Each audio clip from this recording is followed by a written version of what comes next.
This lecture the classic forms of government and what characteristic of the state is used to classify them.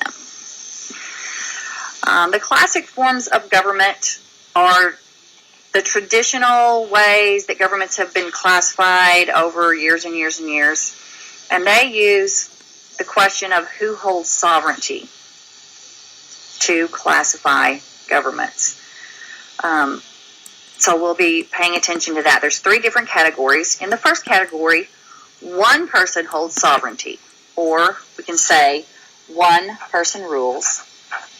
And this type of classic form of government is called an autocracy.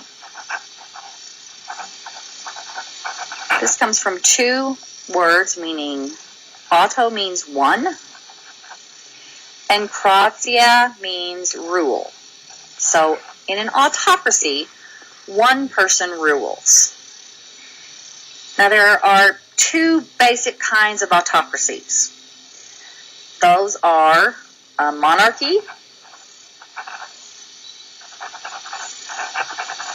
and a dictatorship.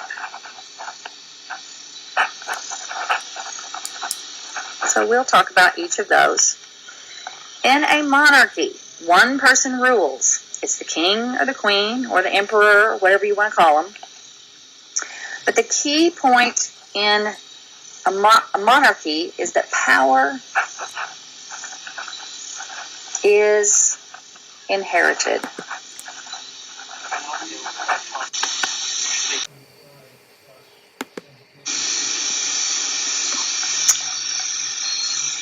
Power is inherited. This means that it usually goes through the oldest son, but the dad rules, and then the oldest son rules, and then his oldest son rules, and then his oldest son rules. So it's passed down in the family. And the second point here is that the ruler holds sovereign power. The ruler holds sovereign power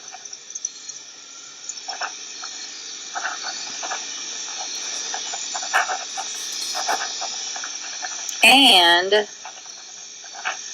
political power. What we mean by sovereign power here is what we usually mean. Think of it as there's nobody that can tell the monarch he can't be the king anymore. Political power is just basically the 3 governmental powers: legislative, executive, and judicial. So in a monarchy, power is inherited, and the ruler holds sovereign power and political power. Now in a dictatorship, power is held by force, or we can say violence and force are used to maintain rule.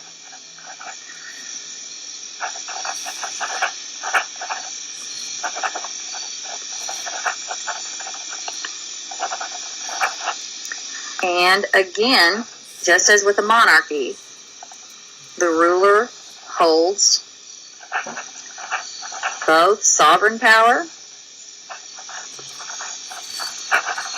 Nobody can tell him he can't be the dictator.